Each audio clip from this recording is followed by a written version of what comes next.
اصل میں نے چونکہ اپنے کام کا آغاز کیا تھا درس قرآن سے، اسی کی بنیاد پر اپنے حلقے جو ہیں آرگنائز کیے، تو اس سے گویا کہ اللہ تعالیٰ نے میری زبان کو کھول دیا، خاص طور پر قرآن کے ساتھ، تو یہی چیز آگے بڑھی۔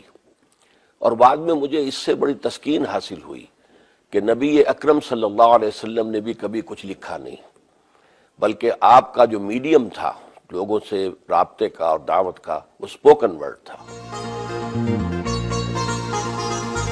گویا کہ یہ دو ایمان کے لازمی تقاضے ہو گئے کہ ایک تو دل میں ایمان ہو، یقین والا ایمان، پرسنل کنوکشن کی شکل اختیار کر لے، صرف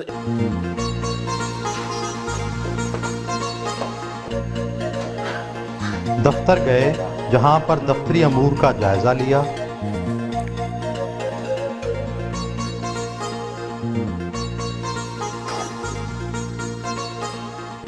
رسائل کا مطالعہ کیا، وہیں پر خط و کتابت بھی کی۔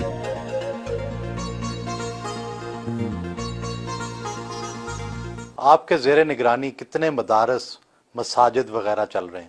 ہمارے زیر نگرانی کوئی مساجد اور مدارس نہیں ہیں۔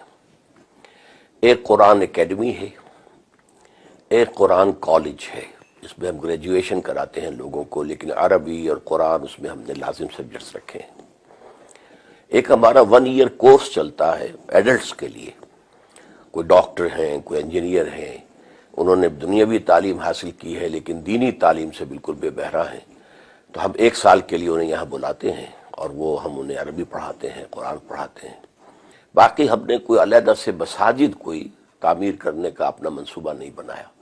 مساجد تو ہم سمجھتے ہیں جو بھی عام مسلمانوں کی ہیں اسی میں ہمیں بھی نماز پڑھنی چاہیے، ورنہ علیحدہ مساجد بنانے کا مطلب ہو جاتا ہے گویا کہ آپ کوئی ایک نیا فرقہ ایجاد کر رہے ہیں۔ آپ نے دیگر اسلامی جماعتوں کی موجودگی میں اپنی ایک الگ تنظیم قائم کی، ایک 1.5 اینٹ کی الگ مسجد بنائی، تو جب عالم دین ہی اکٹھے نہیں ہیں تو اتحاد امت کیسے ممکن ہے؟ عالم دین بھی اکٹھے نہیں ہیں اور اتحاد امت بھی ممکن نہیں ہے۔ جو چیز ممکن ہے وہ یہ ہے کہ کوئی ایک نئی جماعت ابھرے اور اس کی قیادت کی اپیل اتنی عام ہو جائے کہ لوگ اس کے گرد جمع ہو جائیں۔ جب تک یہ ماڈل دنیا میں نہیں آتا کہ ہم کسی پوری دنیا کو بلا سکیں، آؤ come and see with your own eyes this is Islam, یہ ہم نے قائم کر دیا، آؤ دیکھو اس کی سیاست کیا ہے، اس کی معیشت کیا ہے، اس کی معاشرت کیا ہے، come and see for yourself, اس وقت تک امت مسلمہ کے حالات نہیں بدلیں گے۔ کیا آپ اپنے آپ کو انقلابی رہنما سمجھتے ہیں جس کے گرد سب لوگ اکٹھے ہو جائیں؟ میں اپنے آپ کو ایک انقلابی داعی سمجھتا ہوں۔ یہ اللہ تعالیٰ کی مشیت پر منحصر ہے کہ وہ کس کو کس وقت قبول فرما لیتا ہے اور کس کے لیے پھر عوام کے اندر جو ہے ایک قبول عام کی کیفیت پیدا کر دیتا ہے، یہ اللہ تعالیٰ کا فیصلہ ہوتا ہے۔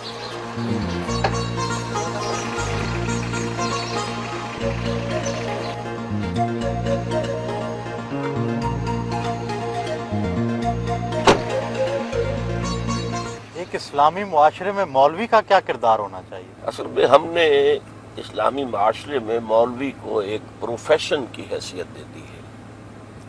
اس کی وجہ یہ ہے کہ ہمارے عام لوگ نہ دین پڑھتے ہیں اور نہ ہی بنیادی تعلیمات دین کی سیکھتے ہیں، تو انہیں ایک احتیاج ہے، کسی کا باپ فوت ہو گیا، نماز جنازہ پڑھانی ہے تو مولوی چاہیے، حالانکہ اس کے اپنے بیٹے کو اس قابل ہونا چاہیے کہ وہ خود نماز جنازہ پڑھائے۔ کسی بچی کا نکاح ہے، اب وہاں مولوی چاہیے، حالانکہ ہمارے ہاں کوئی مولوی پروفیشن اسلام میں نہیں ہے، کوئی پریسٹ ہوڈ نہیں ہے، کوئی پریسٹ کلاس نہیں ہے، کوئی برہمنزم نہیں ہے، کوئی پاپائیت نہیں ہے، تو ہر مسلمان کو اس قابل ہونا چاہیے کہ نماز میں امامت کرے۔ تو اس اعتبار سے یہ پیشہ کوئی اسلام میں نہیں ہے۔ ان کے ادارے کے زیر انتظام خواتین کالج بھی کام کر رہا ہے، جہاں وہ کبھی کبھی لیکچر دینے جاتے ہیں۔ یہ علم کا حاصل کرنا فریضہ ہے ہر مسلمان مرد پر، اور علم آدم الاسماء کلھا، تو حضرت آدم کو جو اللہ تعالیٰ نے عمل کی میں تمام اسماء کا علم دے دیا تھا، در حقیقت اس کی ایکسفولیشن ہو رہی ہے، وہ علم کھل رہا ہے، جیسے کہ آم کی گٹھلی میں سے آم کا درخت برآمد ہوتا ہے۔ خواتین کے حوالے سے آپ کا موقف سخت ہے، اس کا کیا خاص پس منظر ہے؟ میرے نزدیک میرا موقف ہرگز سخت نہیں ہے، اسلامی احکام کے عین مطابق ہے. اس میں خواتین پر کوئی پابندیاں نہیں ہیں، بلکہ خواتین کے لیے دائرہ کار علیحدہ رکھا گیا ہے. وہ پڑھیں لیکن ان کے مدارس علیحدہ ہونے چاہیے، لڑکوں اور لڑکیوں کی مخلوط تعلیم نہیں ہونی چاہیے، کالج ہوں، یونیورسٹیز ہوں. تو یہ اصل میں چونکہ مرد اور عورت کے درمیان، اور خاص طور پر نوجوان مرد اور نوجوان عورت کے درمیان اللہ تعالیٰ نے ایک بڑی فطری کشش رکھی ہوئی ہے. اور اس کو آپ کو معلوم ہے کہ فرائڈ تو یہاں تک کہتا ہے کہ سب سے بڑا ہی انسان کا موٹیو جو ہے، سب سے زیادہ پوٹنٹ، وہ سیکس ہے. تو اس کو کنٹرول کرنے کے لیے کہ اس میں کوئی جو ہے انارکی پیدا نہ ہو جائے، بدنظمی نہ ہو، آوارگی نہ ہو، تو یہ احکام دیے ہیں. اور پردہ ہے، مخلوط معاشرت سے روکا گیا ہے. کورنگ آف دی باڈی کے احکام ہیں، عورت کے لیے علیحدہ ہے، مرد کے لیے علیحدہ ہے. کیا عورت کے چہرے کا پردہ لازم ہے؟ ہاں، میرے نزدیک نامحرم کے سامنے وہ کھلے چہرے کے ساتھ نہیں آ سکتی. ایک تو ستر ہے، اس کا پورا جسم ڈھکا ہونا چاہیے سوائے چہرے کی ٹکیا، سوائے ہاتھ کلائی سے نیچے اور پاؤں ٹخنے سے نیچے. نماز ظہر ادا کی.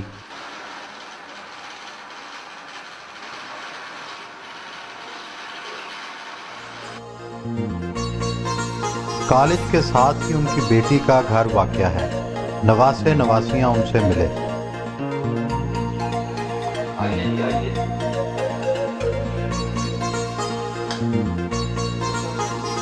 بچوں کے ساتھ دوپہر کا کھانا کھایا.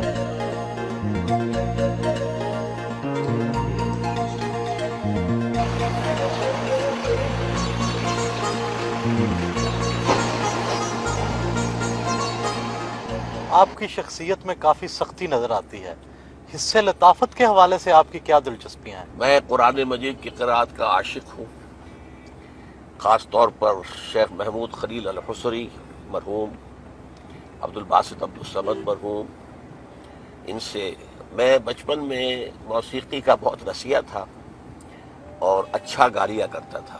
آواز کے اندر ایک کیفیت تھی، اور مجھے خاص طور پر سہگل کے گانے انتہائی پسند تھے.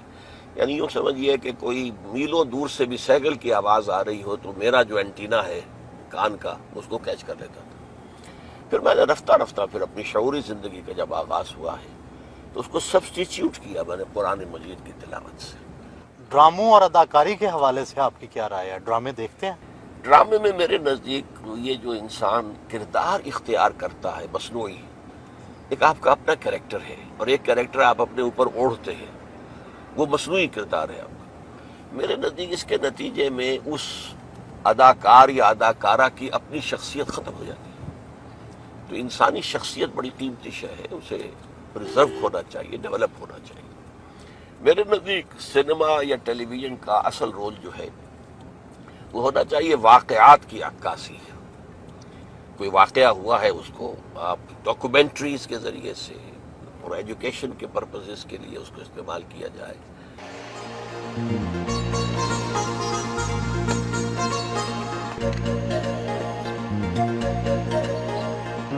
دوپہر کو وہ تھوڑی دیر آرام ضرور کرتے ہیں. آپ کی تربیت مذہبی گھرانے میں ہوئی، کیا آپ گھٹن محسوس کرتے تھے؟ دین پر عمل کرنے میں تو کسی قسم کی گھٹن نہیں ہے، لیکن دین کے معاملے میں جو ایک شدت پسندی یا سختی ہے وہ کبھی بھی نہیں ڈاکٹر صاحب کی طرف سے رہی. انہوں نے کبھی بھی ہمیں اس معاملے میں سختی نہیں کی، بلکہ ایکسپیکٹ کیا ہے کہ ہم جس طرح انہوں نے باعمل زندگی گزاری ہے ہم کرتے ہیں. But the reason why I believe it is important that we hold firm to the course that we have set out. اپنی جماعت کے ارکان سے ملاقات کی اور تنظیمی امور پر صلاح مشورہ کیا. آپ کی قائم کردہ تنظیم اسلامی کے امیر آپ کے بیٹے اور اس کی ناظمہ آپ کی اہلیہ ہیں، کیا یہ اقربا پروی نہیں ہے؟ یہ اقربا پروری تو اس صورت میں ہوتی ہے اگر ان دو عہدوں کے ساتھ کوئی منفعتیں ہوتی، کوئی تنخواہیں ہوتی، کوئی اور اس طرح کی چیزیں ہوتی. صورت اصل میں یہ ہے کہ میری اہلیہ تو جب سے یہ قائم ہوا تھا حلقہ خواتین اس وقت سے ناظمان، اور صحیح ترین صورت یہی تھی کہ تنظیم اسلامی کے اندر خواتین کا حلقہ جو ہے اس کی ناظمہ جو ہے اگر اہل ہوں میری اہلیہ تو انہی کو ہونا چاہیے، تاکہ میرے ساتھ رابطہ ان کا کانٹیکٹ جو ہے وہ صحیح رہے۔ اور ظاہر بات ہے کہ ابھی تنظیم اسلامی کی جد و جہد کسی حکومت کے منانے کے تو آس پاس بھی نہیں ہے کہ کوئی لالچ نظر آتا ہو کہ اس طریقے سے حکومت کے اندر کوئی حصہ مل جائے گا۔ ابھی تو بڑی لمبی جد و جہد ہے اور اس میں قربانیاں ہی دینی ہیں، تو اس کے اعتبار سے اس کے اندر صرف سے کوئی حرج نہیں ہے کہ بیٹے کو نامزد کیا جائے۔ انہیں بچوں سے بہت پیار ہے، شام کو پوتی اور پوتے کے ساتھ وقت گزارتے ہیں۔ آپ کو اپنے والد کی کون سی خوبی پسند ہے اور کون سی خامی نظر آتی ہے؟ والد کی خوبی کا جہاں تک تعلق ہے تو جو وہ کہتے ہیں اس پر عمل کرتے ہیں، جو اکثر و بیشتر یہ چیز ہمارے معاشرے سے بالکل انقطاع ہو چکی۔ اور خامی کی حد تک تو میں یہ سمجھتا ہوں اسے بہرحال خوبی کا بھی کہا جا سکتا ہے کہ اگر کسی شخص کے بارے میں ان کے ذہن میں کوئی بات ہے تو پھر یہ کہ اسے برملا کہہ دینے میں انہیں کوئی جھجک نہیں ہوتی۔ کیا آپ اپنے والد کی قائم کردہ تنظیم میں کوئی تبدیلیاں لانا چاہیں گے؟ اصل میں جو تنظیم والد صاحب نے قائم کی ہے اس کا جو بنیاد ہے، اس کی جو اصل بیس ہے، وہ نبی اکرم صلی اللہ علیہ وسلم کا اسوہ مبارک ہے کہ جس طرح وہ عظیم انقلاب حضور نے برپا کیا تھا تو وہ کون کون سے مراحل تھے۔ تو جہاں تک اس دینی جد و جہد کا تعلق ہے یا وہ ریولیوشن کا تعلق ہے، اس میں تو میں نہیں سمجھتا کہ کوئی تبدیلی لائی جا سکتی ہے۔ مسجد میں با جماعت نماز عشاء ادا کی۔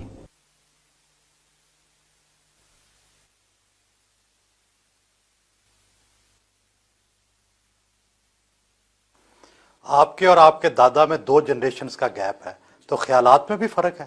نہیں، خیالات میں اس طرح تو فرق نہیں ہے کہ کیونکہ ہم نے جو بھی حاصل کیا دینی حساب سے انہی سے حاصل کیا ہے، ان کے بچپن سے دروس اور کیسٹس وغیرہ سنتے رہے ہیں، تو خیالات میں تو قطعاً فرق نہیں ہے۔ آپ کے دادا مخلوط تعلیم کے خلاف ہیں، آپ ایک مخلوط تعلیم کے ادارے میں پڑھ رہے ہیں، یہ تو بڑا تضاد ہے۔ یہ تضاد اس طرح آپ کہہ سکتے ہیں کہ کمپیوٹر سائنس میری اپنی سلیکشن تھی، تو اس میں جو بہتر ترین ادارہ تھا وہ جس میں پڑھ رہا ہوں وہی ادارہ تھا، تو وہاں نسبتاً بہتر ہے ماحول۔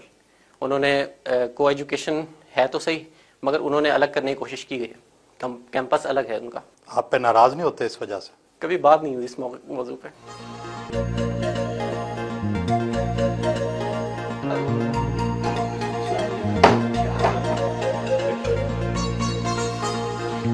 رات کے کھانے کا انتظام ان کے بیٹے کے ہاں تھا۔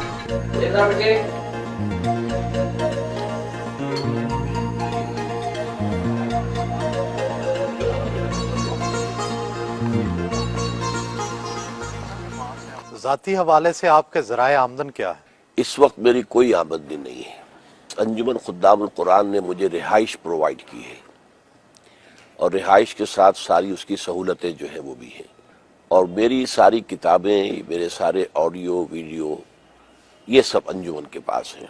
اس کے ٹریڈنگ سے یا اس کی سیل سے مجھے کوئی ایک پیسے کا بھی منفعت نہیں ہوتی۔ تو باقی یہ کہ دال روٹی کا معاملہ رہ جاتا ہے، تو وہ میرے بچے ماشاءاللہ اب مختلف جابز پر ہیں، وہ سپورٹ کر رہے ہیں۔ کیا عورت کو گھر سے باہر ملازمت کا حق ہے؟ اصل میں اس کے لیے ضروری ہے کہ پردہ اور ستر کے احکام کو ملحوظ رکھتے ہوئے اگر کہیں کوئی امکان ہو تو کوئی حرج نہیں ہے۔ کشمیر کے جہاد کے حوالے سے آپ کی رائے دوسرے علماء سے مختلف ہے، اس کی کیا وجہ ہے؟ اصل میں میرے نزدیک جہاد تو کسی بھی سٹرگل کو کہتے ہیں، فریڈم سٹرگل یہ بھی جہاد ہے۔ یہ جو کچھ آج کل ہو رہا ہے، یہ ہم جہاد کے لفظ کو استعمال کر لیتے ہیں۔ تو کشمیر کا معاملہ بھی یہ ہے کہ یہ کشمیر کے لوگوں کو ہندوستان سے آزادی حاصل کرنے کی جدوجہد کرنے کا حق حاصل ہے، لیکن اس میں بھی ایک رائے ہو سکتی ہے۔ میری رائے یہ ہے کہ اگر وہ ہتھیار نہ اٹھاتے تو بہتر تھا، پولیٹیکل موومنٹ لے کر چلتے۔ پولیٹیکل موومنٹ میں اگر کوئی 1 لاکھ کا جلوس نکلے اور اس کے اوپر فائرنگ ہو اور 100 آدمی مارے جائیں تو اس کا پوری دنیا کے اندر ایفیکٹ جو ہوگا وہ بہت مختلف ہوگا۔ تو اصل میں سیاسی تحریک چلتی تو اتنی جانیں بھی نہ جاتی، اس سے کم جانوں کے اندر اس کا ایفیکٹ بہت زیادہ ہوتا۔ آپ نے طالبان کی حمایت کی، کیا یہ فیصلہ غلط نہیں تھا؟ قطعاً نہیں، میں پوری طرح مطمئن ہوں اب بھی کہ ہمارا ان کا ساتھ تعاون اور ان کو تسلیم کرنا بالکل صحیح تھا، اس لیے کہ طالبان نے پورے افغانستان میں سوائے 5% علاقے کے یا میکسیمم 7% ہوگا، پورے افغانستان میں پورا امن و امان قائم کیا۔ تو باقی انہوں نے شریعت کے احکام نافذ کیے، ان سے غلطیاں ہوئی ہیں، ظاہر بات ہے کہ ان کی اپنی کچھ ریسٹرینٹس بھی تھیں اور انہیں تجربہ نہیں تھا، تو بہت سی چیزیں ہیں اپنی جگہ پر، لیکن بحیثیت مجموعی وہ ایک صحیح اسلامی حکومت تھی. صحیح اسلامی نظام ابھی قائم نہیں ہوا تھا، یہ حکومت تو اسلامی تھی. آپ نے جماعت اسلامی کیوں چھوڑی تھی؟ جماعت اسلامی کو میں نے جوائن کیا تھا یہ سمجھ کر کہ یہ ایک اصولی اسلامی انقلابی جماعت ہے، اور اس کا جو طرز عمل ہے وہ انقلابی ہے. اور یہی بات ہے کہ سیاست میں اس نے سن 41 میں یہ قائم ہوئی، اور اس نے کسی سیاست میں حصہ نہیں لیا، کسی الیکشن میں حصہ نہیں لیا، یہاں تک کہ سن 46 کا جو بہت ہی زیادہ اہم الیکشن تھا جس کے نتیجے میں پاکستان وجود میں آیا، اس میں بھی حصہ نہیں لیا، ووٹ بھی نہیں ڈالے، نہ اس کے لیے کوئی کسی کو سپورٹ کیا. پاکستان میں آ کر انہیں محسوس ہوا کہ یہاں اب پولیٹیکل جو ہے ویکوم ہے، اور ہم ذرا پاکستان کا جو نعرہ تھا، پاکستان کا مطلب کیا، لا الہ الا اللہ، اسے ہم اون کر کے تو ہم اگر انتخابات میں آئیں تو جلدی ہم اقتدار پر پہنچ جائیں گے. تو جب جماعت نے وہ راستہ اختیار کر لیا اور مولانا مودودی مصر رہے، حالانکہ خاصی مؤثر جماعت کے اندر یہ رائے آ گئی تھی سامنے کہ یہ ہم غلطی کر بیٹھے ہیں، ہمیں واپس ہونا چاہیے، لیکن مولانا جو ہے اپنے اس فعل پر جازم رہے، تو پھر ہم لوگوں نے علیحدگی اختیار کی. آپ اپنی زندگی کی تمام تر جدوجہد کے باوجود کوئی انقلاب نہیں لا سکے، کیا آپ اپنے کام سے مطمئن ہیں؟ میں اپنے کام سے بالکل مطمئن ہوں. انقلاب روز روز نہیں آیا کرتے. یوں سمجھیے کہ انبیاء کرام میں سے بھی صرف ایک شخصیت ہے حضور صلی اللہ علیہ وسلم کی جن کے دست مبارک سے ایک انقلاب برپا ہوا، اور یہ انقلاب ایک مرتبہ اور آنا ہے جس کی خبر دی ہے محمد الرسول اللہ صلی اللہ علیہ وسلم نے، اور وہ جب ہوگا تو پوری دنیا پر خلافت کا نظام قائم ہوگا. لیکن یہ انقلاب میرے نزدیک کئی نسلوں میں مکمل ہوگا. اب ان کے آرام کا وقت تھا جس پر ان سے اجازت تھی.